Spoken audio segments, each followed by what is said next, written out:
Sudah di pasar modal itu kurang lebih 3 tahun lah. 3 tahun. Jadi dari modal berapa sampai sekarang berapa? Awalnya itu dari 100.000. 1.000.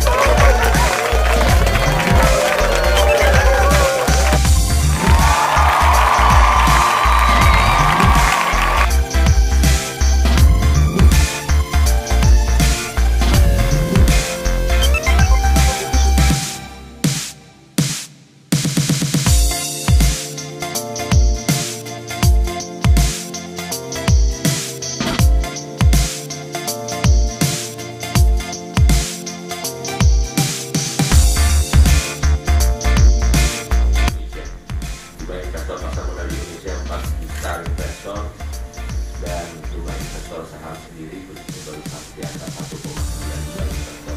Dari peluang sangat luar biasa, potensinya sangat luar biasa. Indonesia ini secara ekonomi akan bertumbuh dan harus kita manfaatkan momentum ini untuk kesejahteraan.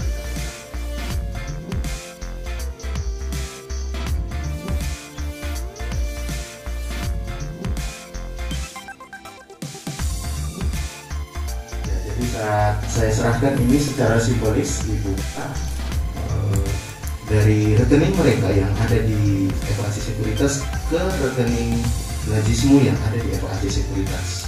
Akan memanfaatkan seproduktif mungkin.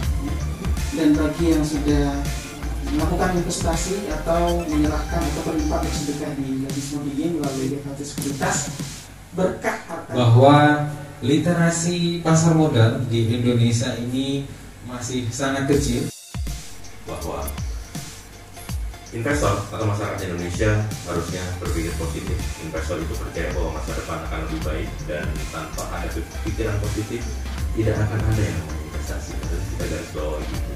Tanpa kita berpikir positif tidak akan ada yang namanya investasi. Karena kita berpikir positif, masa depan pasti akan lebih baik. Ke depan kita pasti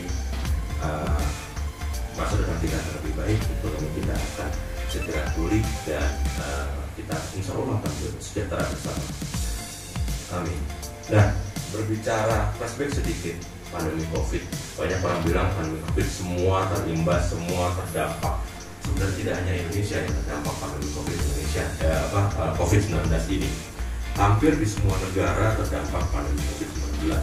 Nah, kita bicara ASEAN aja. China, kemudian Taiwan, kemudian Malaysia, bahkan Malaysia negara tetangga kita kuartal 1 ekonominya yang tadinya targetnya di atas 5, mereka hanya 0,7%. Indonesia targetnya biasanya 5 sampai 2,97% walaupun masih positif kuartal 1.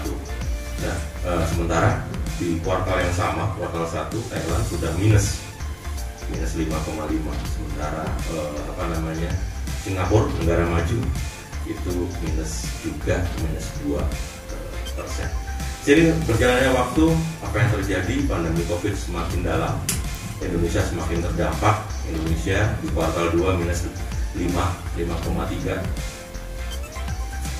Cuman tidak hanya Indonesia sendiri, hampir semua negara di dunia ini juga terkena dampaknya. Bahkan Prancis sendiri dampaknya minus 19.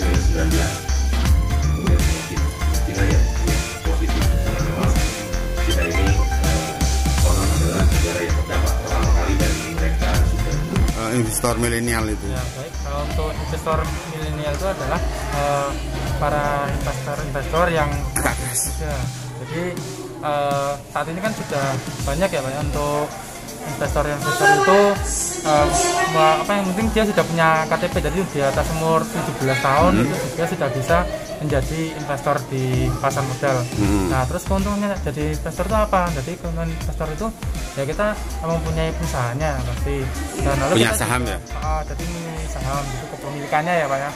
Nah, terus kita juga bisa ini punya penghasilan juga Pak. Jadi tadi namanya capital gain ya. Nah, itu selisih dari harga jual dan harga beli.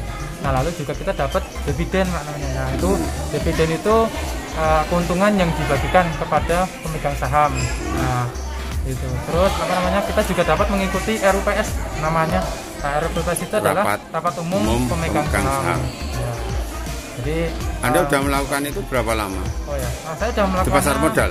Iya, sudah di pasar modal itu kurang lebih 3 tahun lah. Tahun. 3 tahun. Jadi Dari modal berapa sampai sekarang berapa? awalnya itu dari cuma 100.000. 100.000. Sekarang? Bisa sampai sekarang udah 10 juta alhamdulillah. Juta. Itu juga apa namanya dengan ketelatenan ya. Jadi menabung sedikit demi sedikit ya.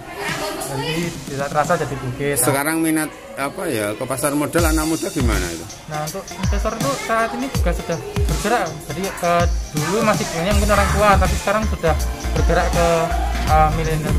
Jadi di kampus pun sekarang juga sudah banyak di edukasi tentang apa berinvestasi pada mahasiswa, dan juga alhamdulillah banyak mahasiswa yang sudah bergabung. Tapi kan nggak semudah itu ya, apa namanya, butuh paling nggak ilmu ya, seperti itu. Punya skill, punya ilmu, mungkin praktek di pasar modal. Tidak sekadar Anda ke pasar modal, kalau nggak punya ilmu ya bisa juga.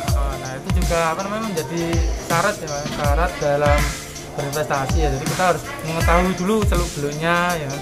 Terus juga kita harus mengetahui apa resiko-resikonya ya. Tapi itu semua bisa dipelajari. Sekarang sudah perkembangan teknologi itu sudah maju, jadi semua itu bisa diakses, bisa melalui Google, atau sekarang juga sudah banyak ibu-ibu tentang pasar modal, dan juga di toko-toko buku itu sudah banyak juga untuk buku-buku pasar modal. Jadi tentang bagaimana kitanya yang punya kemauan untuk belajar di pasar modal.